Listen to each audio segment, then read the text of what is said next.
बोलिए सद्गुरुदेव की जय साहिब। एक बार एक मनोवैज्ञानिक मेरे पास आया। मनोवैज्ञानिक लोग अच्छे होते हैं। जब उस वैज्ञानिक से मेरे संवाद हुए, मैंने उनसे चंद एक प्रश्न पूछे। मन कैसा है? मन कहाँ रहता है? मन का रूप क्या है? साहिब वाणी में इस मन पर बहुत शब्द बोले। कहत कबीर सुनो भाई साधु, जगत बना है मन से। कह रहे हैं हे राम, यह मन केवल नाम से ही जाना जाता है, इसका रूप कुछ भी नहीं है। जो कोई कहे मैं मन को चीना, बाकी रूप न रेखा,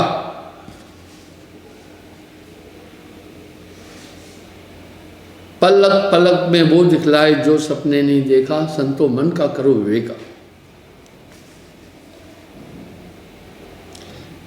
सन्न स्वरूपी मन है।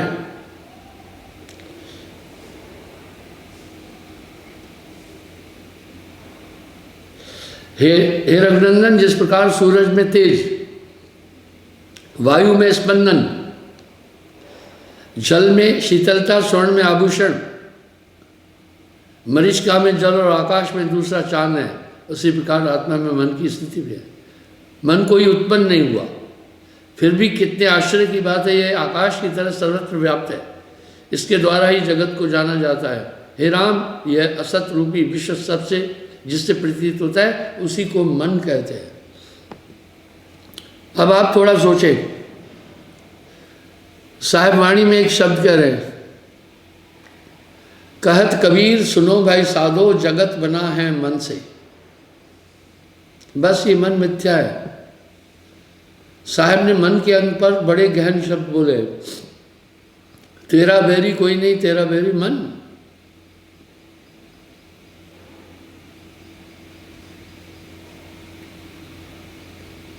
आत्मा का रूप शुद्ध अद्वितीय है। समुद्र में लहरें पानी की नेचर नहीं है, ये तो वायु के स्पंदन से हो रही है।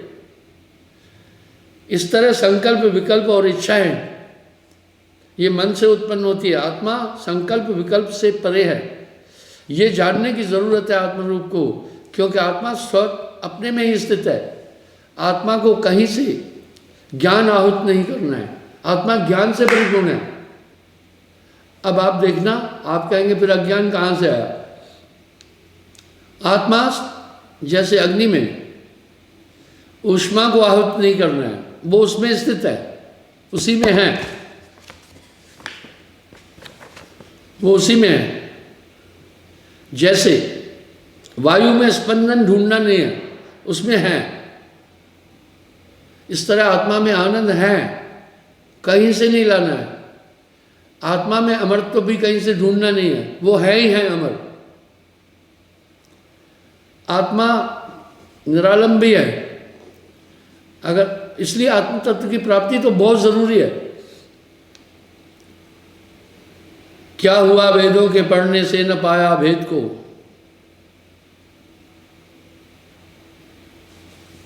आत्मा जाने बिना कोई ज्ञानी कहलाता नहीं।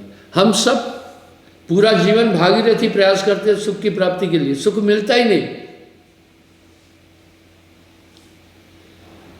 कहत कबीर सुनो भाई साधो, ये रुई लपेटी आ गए।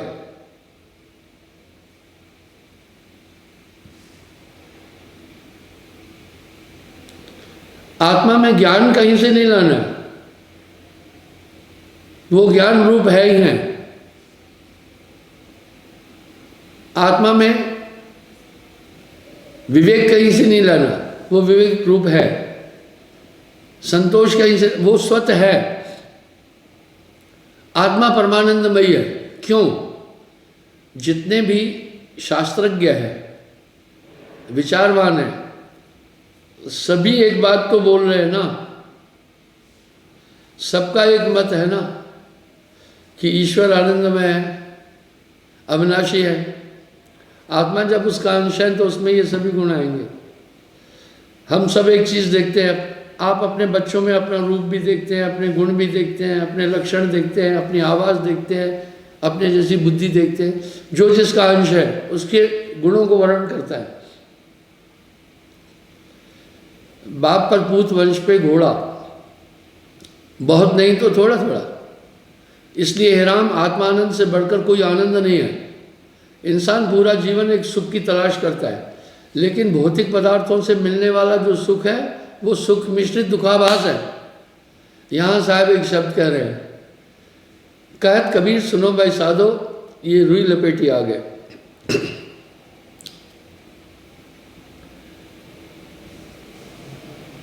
आत्मा का स्वरूप शुद्ध और आदित्य है। द्वैत भाव तत्वों से होता है, तत्व नाशवान है, इसलिए आत्म तत्व कहा जा रहा है। आत्मा भी एक तत्व है। तत्व का प्रयोजन है जिससे शरीर का निर्माण हुआ, पंचभौतिक तत्व वो कहलाते हैं। आत्मा को तत्व क्यों कहा? तत्व एक स्थिति है। आत्मा आत्म तत्व क्यों कह रहे हैं? ये पंचभौतिक तत्व नहीं है, नितत्व है, पर है जिसका अस्तित्व है उसमें तत्व है। इसलिए हे राम, आत्मा आनंद से परिपूर्ण है, न्यूनाधिक नहीं होगी। इसलिए जितने भी भौतिक संसार के सुख है वो सब मायावी है। यथार्थ सुख केवल एक आत्मा है, जो सुख को चाहे सदा शरण नाम की ले।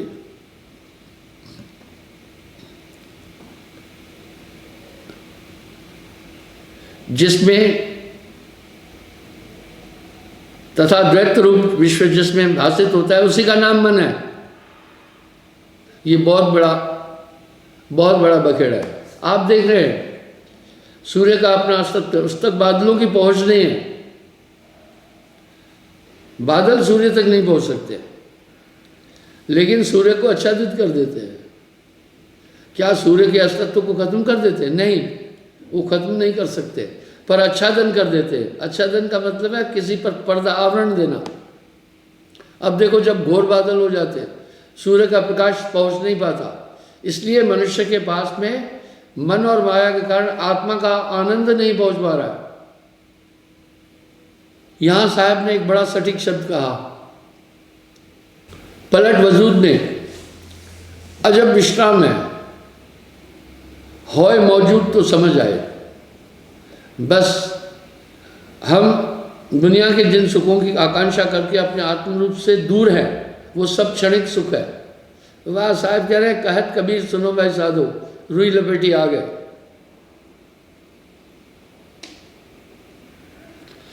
जिस तरह आकाश में ब्रह्म से दूसरा चांद दिखता है, उसी प्रकार आत्मा में मन की स्थिति है। मन कोई उत्पन्न नहीं हुआ।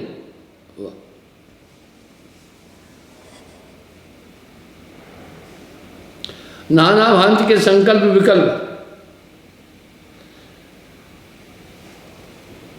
जब उत्पन्न होते उसी को मन समझना। आत्मा तो संकल्प विकल्प से परे है। आप एक अनूठी अद्भुत चीज है। आत्मा में 5 तत्व प्रविष्ट नहीं हो सकते।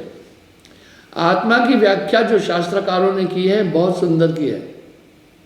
आत्मा न्यूनाधिक नहीं होगी, यानी न्यून कहते कम को, उसको कोई कम नहीं कर सकता है, उससे अधिक भी नहीं किया जा सकता, क्योंकि जो कम और बेसी होती है वो नष्ट हो जाएगी। इसलिए आत्मा न्यूनाधिक नहीं होती। आत्मा में कुछ भी प्रविष्ट नहीं किया जा सकता। दरअसल काम, क्रोध, लोभ, मोह, अहंकार आत्मा में गए नहीं है, स्वतः आत्मा उनको ग्रहण कर रही है। यही अज्ञान है। अज्ञान इस संसार की आत्मा है। अज्ञान से ही विश्व का अस्तित्व है। अज्ञान इस संसार का मूल धातु है। जैसे अंधकार में रोशनी का अस्तित्व खत्म हो जाता है, परछाई का अस्तित्व खत्म हो जाता है, इसी प्रकार आत्मज्ञान के बाद जगत खत्म हो जाता है। कई जगह पर साहब ये बात बोल रहे हैं, वशिष्ठ मुनि का पूरा मंथन करेंगे तो साहब निकल आएंगे। मैंने एक बात कई बार बोली है, साहब ने चारों युग का वर्णन किया है और बोला है किन किन को मैंने संसार सागर से पार किया। इसलिए त्रेता में जो 7 अंश थे उसमें वशिष्ठ मुनि भी थे। राम जी ने ऐसे ही गुरु नहीं बनाया उन्हें, और उस देश की खबर देने वाले प्रथम संत सदगुरु कबीर साहब है।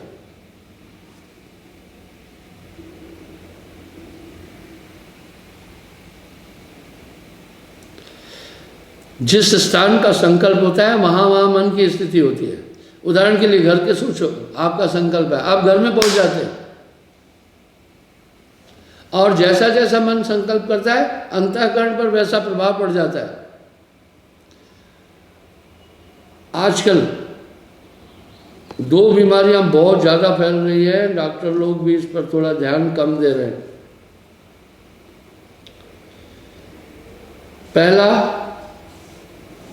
अवसाद, डिप्रेशन।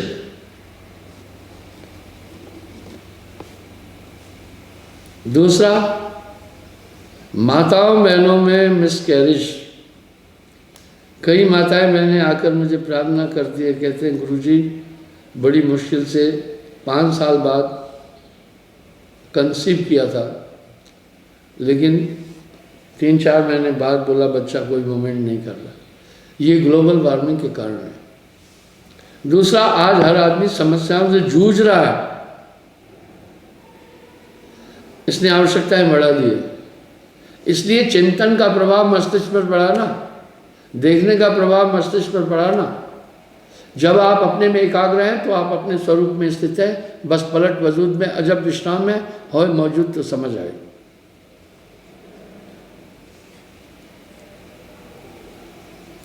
जिस प्रकार जहां तरंग है वहां जल जरूर है, जहां जल है वहां तरंग भी है। इस तरह जहां संकल्प है वहीं मन है। साहब के शब्दों में कितना वजन है। बस मन की तरंग मार दे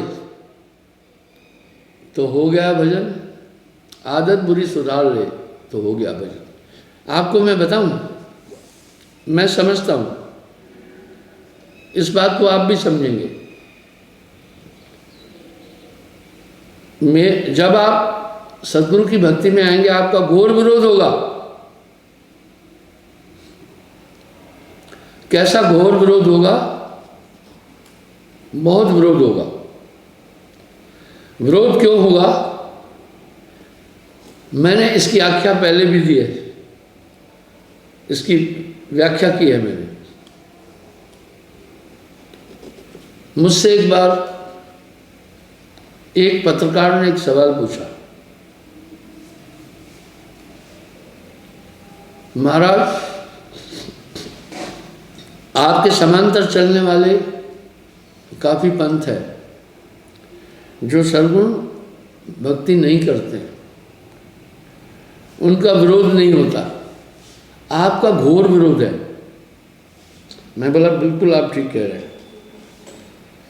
क्या कारण? या तो आप धर्म विरुद्ध हैं या आपकी शिक्षा कहीं किसी की मान्यता का खंडन कर रही है। आपका विरोध क्यों होता है? पत्रकार ग्राउंड पर घूमने वाला था। मैं ये स्वीकार करता हूँ मेरा विरोध होता है। क्या मैं विरोधाभासी हूँ? नहीं। जब मुझे पता चलता है कहीं मेरा घोर विरोध हो रहा है, मैं खुश होता हूँ। आप कहेंगे महाराज फिर तो आप अव्यवस्था फैला रहे हैं समाज में। नहीं, जहाँ मेरा विरोध होता है मैं सोचता हूँ वहाँ मेरी शिक्षा का लोग प्रचार कर रहे हैं। अब विरोध का कारण उसने मुझसे पूछा। मैंने कहा पहली बात आप ध्यान से सुने, न तो कोई मैं धर्मांतरण कर रहा हूँ, बिल्कुल नहीं। न तो कोई जातिवाद की बात कर रहा हूँ, बिल्कुल नहीं। न तो मैं कोई बिजनेसमैन हूँ किसी भी कोण से नहीं, न तो मैं राजनीति में हूँ कहीं से भी नहीं। ये शब्द मैं हजारों बार दोहरा चुका हूँ। हाँ, राजनेता लोग आते हैं, उनको थोड़ी कह सकता हूँ नहीं आओ। संतों की दरबार में, सत्संग में सभी आते हैं, वेलकम करूँगा। अगर मैं ये कंडीशन लगाऊं तो ये बड़ी निष्ठा हो जाएगी, वेलकम। पर आज तक मैंने अपने प्रवचन के स्थल से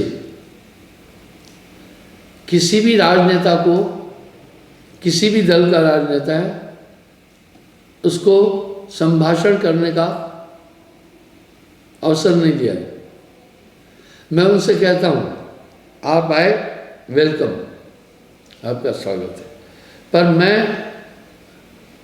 अपने पटल से आपको कोई राजनीतिक संदेश देने के लिए स्वीकार नहीं करूँगा। फिर मेरा ये आध्यात्मिक पटल नहीं रहेगा। आप आए, वेलकम करता हूँ आपको। कल फिर और राजनेता आ जाएगा, इस तरह धुंध मच जाएगी।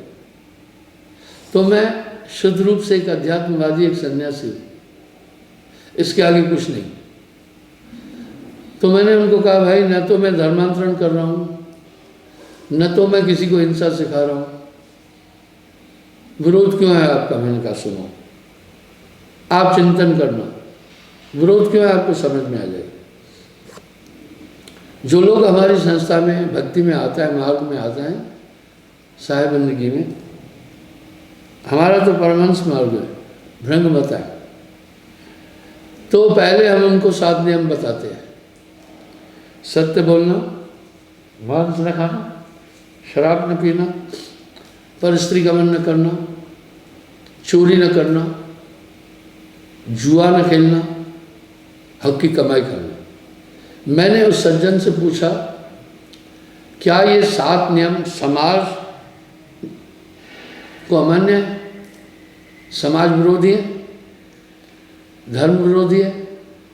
बोला ना, ये तो हम अपने बच्चों को भी सिखाते हैं। सत्य बोलना, साज बराबर तप नहीं, मांस न खाना, जीव न मारो, बापरा सबके एक प्राण, पर स्त्री गमन नहीं करना, कोई भी नशा नहीं करना, चोरी नहीं करना, 6ठा जुआ न खेलना, 7वां हक की कमाई खाना। ये नियम पहले इसकी प्रतिज्ञा कराता हूँ। ये गलत है क्या? बोला ना, ये तो बहुत अच्छे नियम है। उसके बाद मैं एक परम पुरुष की भक्ति दृढ़ाता हूँ। वेद भी कह रहा है एको ब्रह्म द्वितीया नास्ति, क्या ये गलत है क्या? बोला बिल्कुल भी नहीं। ठीक है, फिर विरोध क्यों है? मैं बोला विरोध जो है उसका कारण बताता हूं। पहले जब मैं ये कहता हूं एक को ईश्वरवाद की बात, तो विविध भक्ति करने वाले नाराज हो जाते हैं। दूसरा, फिर मैं कुछ हिदायत देता हूं। क्या हिदायत देता हूं? टोना, टोटका, जादू, झड़ी, जंत्र, मंत्र, तंत्र, ग्रह नक्षत्र, भूत, प्रेत आदि नहीं मानना।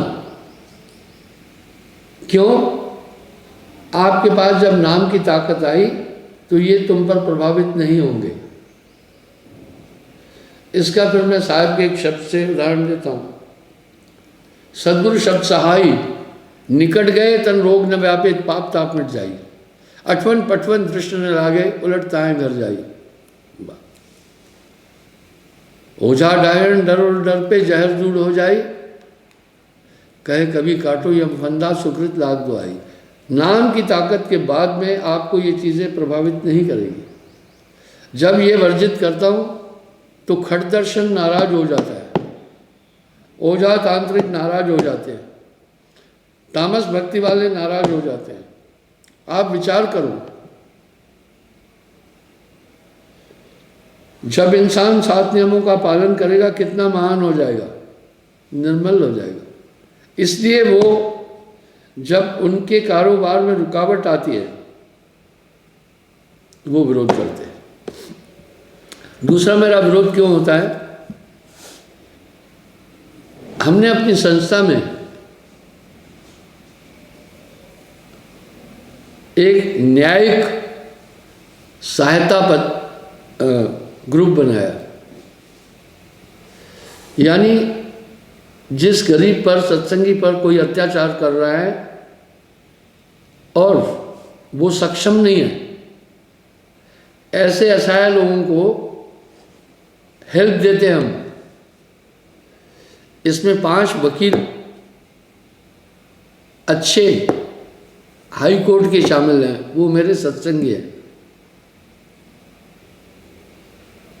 कुछ जजेस भी रिटायर्ड इसमें हैं, उनसे परामर्श लेकर हम उनकी मदद करते हैं। तो गुंडे बदमाश जो गरीबों की ज़मीन, लैंड ग्रैबर हैं, हथियाते हैं, वो हमारे से बहुत नफरत करते हैं। जो लैंड ग्रैबर और गुंडे हैं उनका एक काम होता है, अधिकतर वो गरीब की ज़मीन को अब हथियाते हैं, झंझट करते हैं। तो उनको न्याय दिलाने के लिए कोई फीस हम उनसे नहीं ले रहे हैं, वो न्याय समिति बनाई है हमने। इसलिए गुंडा बदमाश ग्रेवर तबका भी और किसी से अत्याचार भी हुआ तो वो समिति यहाँ आता है, हमारे सेक्रेटरी से बात कराते हैं, वो उसकी मदद करता है पूरी। क्यों? परहित सरस धर्म नहीं भाई, पर पीड़ा सम नहीं आदमी। ये दिक्कतें होती है। वो तबका भी बहुत ज़्यादा नफरत करता है हमसे। ठीक वैसे ही एक एसके सिंह था, इंस्पेक्टर, यूपी की बात है, मेरा शिष्य था, नाम लिया था। मैंने उसे एक हिदायत दी,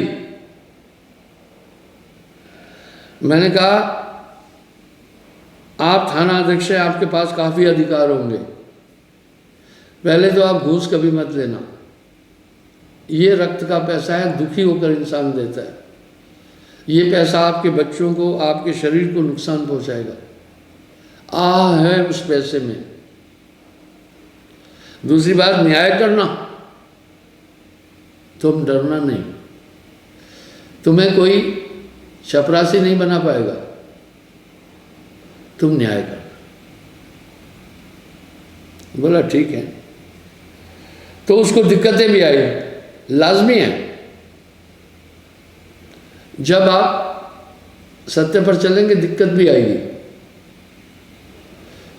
तो वो पूरे एरिया में उसने धमाल मचा दिया। अपने थाने में उसने कहा घूस लेना नहीं है, जो घूस लेगा उसकी खबर ले लूंगा। पता है लोग क्या कहने लगे? बहुत खराब ऐसे चुहा है। ये कौन बोल रहे थे? जो दबंग अताताई अपराध करने वाले, वो बोल रहे थे।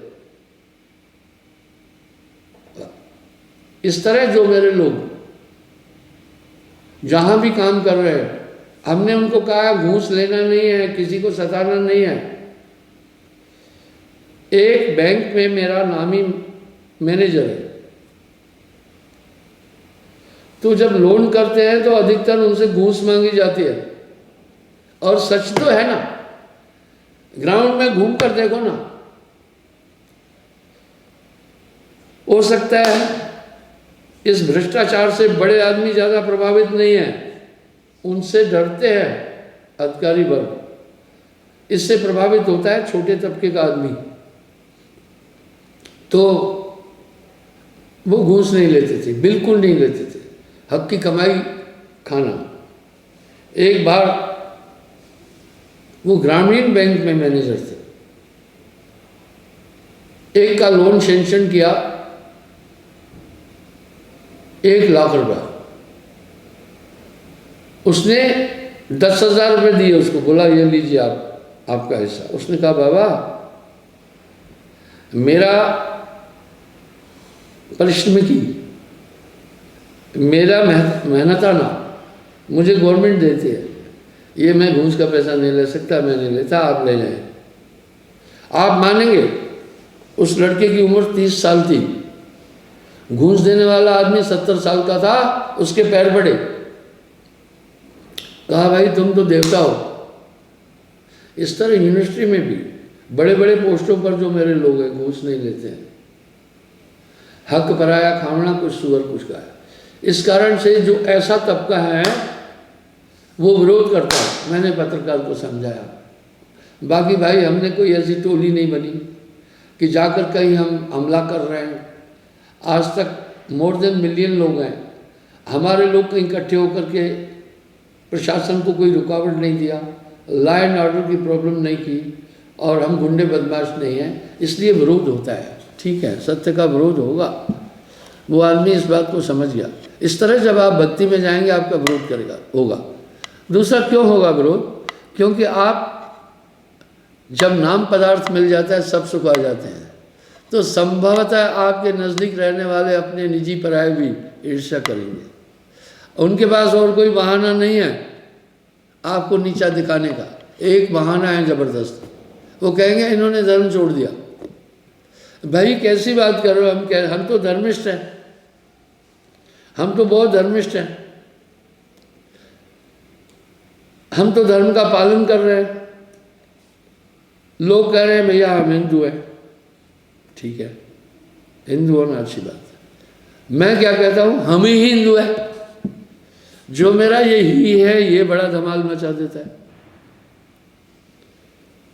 जब मैं ये बात बोलता हूँ हिंदू धर्म में मांसाहार वर्जित है, क्योंकि जब इस धर्म के दो सिद्धांत हैं, सत्य और अहिंसा, मन वचन कर्म से किसी प्राणी को दुख नहीं देना, तो इस तरह जो भ्रमित लोग हैं वो अधिक विरोध करते हैं। मैं कह रहा हूं उस तरफ ध्यान नहीं देना।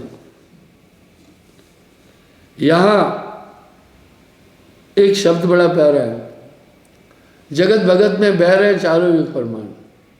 हम हिंसक भी नहीं है, हम तत्व ज्ञान को बड़ी शांति से समझा रहे हैं। लोग कह रहे हैं जगत भगत में बह रहे चारों युग फरमान। अगर आप अच्छाई पर चल रहे हैं तभी भी आपका विरोध होगा। आप बस विरोध के लिए तैयार हुए। मैं आपको बताता हूं, जो अपना विरोध नहीं सह सकता वो बहुत कमजोर आदमी होता है। अपनी निंदा सहने की ताकत रखो। देखिए नानक देव जी कह रहे हैं लोगो मैनू निंदो, मैनू निंदो, निंदक मेरा गुरु। कबीर साहब अपनी वाणी में कह रहे हैं निंदक नियारे राखिए, आंगन कुटी छवा, बिन पानी साबुन बिना निर्मल हो सवा। अगर आपको पर कोई निंदा कर रहा है, लांछन कर रहा है, आपको सिखा रहा है वो, आप विचार करना। अगर निंदक आपका दोष बता रहा है, अगर आप में वो दोष है तो सचेतक है वो आपका, आप उसको अपने से दूर करो। अगर उसको जो दोषारोपण कर रहा है वो आप में दोष नहीं है, तो आप ये सोचना ये बेवकूफ़ है, इसको बोध नहीं है, ये अज्ञानी है, नाराज नहीं होना उससे। अभी एक बच्चा आया, बंदगी हो रही थी, बड़ा शोर मचाया, तो किसी ने कहा ये बहुत शोर मचा रहा है। मैं बोला ये इस मस्तिष्क का विकार है, इसमें कोई बात नहीं है, ये इसको कुछ नहीं बोल पाएंगे हम, ठीक है। इस प्रकार से आगे कह रहे हैं हस्ती की हर बैर है दूध खटाई। हाथी और शेर में बैर है। क्यों बैर है? शेर हाथी के बच्चों को मार के खाता है। बैर है दूध खटाई, दूध और खटाई का बैर है, वृद्धात्मक दोनों का नेचर है। अगर एक कमरे में एक बाल्टी दूध रख देंगे खुला, एक बाल्टी अचार रख देना, 1 घंटे में दूध नहीं फट जाए तो फिर मुझे बताना, क्योंकि उसके कर्ण उठेंगे वायुमंडल में, हवा के कारण कर्ण उसके अणु उठेंगे, वो दूध को प्रभावित कर देंगे। तो इस तरह से भक्त और जगत में बैर हैं। भुवंग नेवर बैर है, बैर है अग्नि और पानी। आग और पानी में भी बैर है, सांप और नेवले में बैर है। नाग हस्ती देखकर भूकत है ये स्वान, जगत भगत में बैर है चारों युग परमान। वो भाई संतों ने पहले से ये बातें कह रखी है। इसलिए बंधुओं तू नाम सुमर जग लड़ने दे, उस तरफ ध्यान नहीं दो। मैं तो लोगों को कहता हूँ टेंशन किसी की मत लो।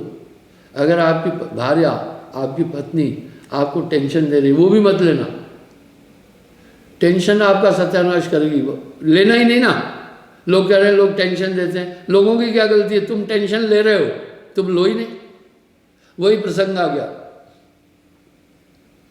एक बार महात्मा बुद्ध को कोई बहुत गालियां बक रहा था। महात्मा बुद्ध मुस्कुरा रहे थे उनकी बातें सुनकर। उनके शिष्य बैठे थे, उनमें से कुछ क्रोध हो गए। एक शिष्य आनंद ने कहा, महाराज ये अपनी सीमाओं को लांघ रहा है, आपका तिरस्कार कर रहा है, आपको गालियां बक रहा है, आप आज्ञा दो, अभी मैं इसको 2 मिनट में ठीक कर दूंगा। महात्मा बुद्ध मुस्कुराए, बोला, और एक फल था आम उनके पास, उठाकर कहा ये फल लो, अगर तुमने ये फल लिया किसका हो जाएगा? बोला फिर मेरा हो जाएगा। अगर नहीं लिया तो फिर वापस आपका है, बस। बोला इसके पास है ही गालियां बेचारे के पास, इसका अंतःकरण ज्वाला में जल रहा है, अशांत है, इसलिए इसके अंदर से घृणा और गालियां निकल रही है, मैं ले ही नहीं रहा हूँ। अब उसकी गाली लेकर के फिर मैं उसका प्रतिकार करूं, मारपीट करूं तो मैं भी बेवकूफ़ हो जाऊंगा। यहाँ साहब ने बहुत एक अच्छा शब्द कहा है, गाली आवत एक है, आते एक होती है, उल्टत होत अनेक।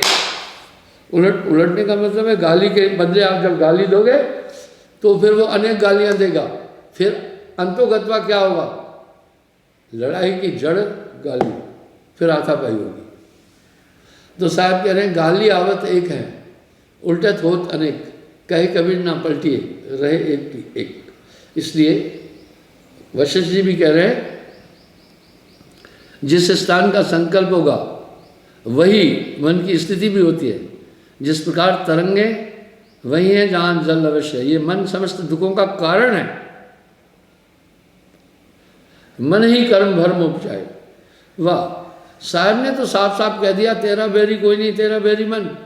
मन काम क्रोध लोभ मोह अहंकार का प्रवर्तक है, आत्मा में ये चीजें नहीं। बस एक है साधे सब सदे, सब साधे एक जाए, माली सींचे मूल को रुताए फल खाए।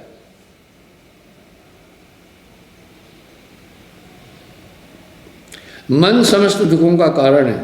इसको स्मृति, अविद्या, मलिनता, अंधकार आदि नामों से भी ज्ञानी पुरुष पुकारते हैं। रघुवर, जितना भी संसार जाल है वो सब मन के द्वारा उत्पन्न हुआ है। देखिए आप,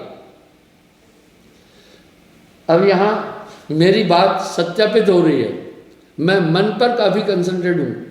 मेरे हर प्रवचन में मन का प्रसंग आता ही आता है। भाई अगर बच्चा पहले पढ़ने जा रहा है तो स्वर व्यंजन आएंगे ही आएंगे, गिनती आएगी आएगी, वहीं से शिक्षा प्रारंभ है। अध्यात्म का पहला सोपान ही मन से उत्पन्न होता है, और कोई कथावाचक मन पर बोल ही नहीं रहा। और बोल रहे मन प्रसन्न रखो, वाह वाह वाह, मन प्रसन्न रखो। साहब क्या कह रहे? मन लोभी, मन लालची, मन चंचल, मन चोर, मन के मते न चलतू भाई, पलक पलक मन और। मन पर हमेशा नजर रखना। सुख दुख आत्मा दोनों से परे हैं, ये सब प्रवृत्तियां मन उत्पन्न कर रहे हैं।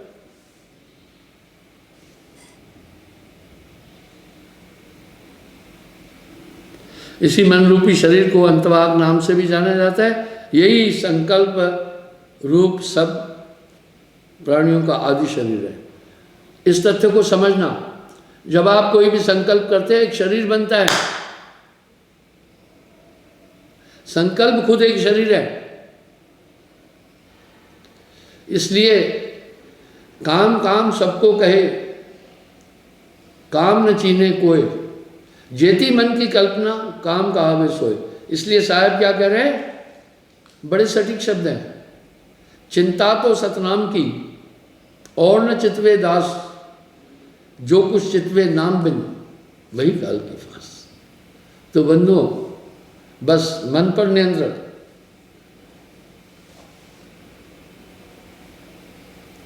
हे रघुनंदन, समस्त विश्व ही संकल्प रूप है। जिस प्रकार स्वप्न में दिखाई देने वाली वस्तुएं अधिभौतिक प्रतीत होती है, परंतु वास्तव में उनमें प्रति आदि भौतिक तत्व नहीं होते। वाह, आप सपने में आदमियों को भी देख रहे हैं, उनका शरीर भी देख रहे हैं, पहाड़ भी देख रहे हैं, लेकिन उनमें वास्तव में वो तत्व नहीं है, ये भाषित होता है। बस मन भी इस तरह भाषित हो रहा है अज्ञान के कारण। साहेब कल पुनः मैं हाजिर हो जाऊँ।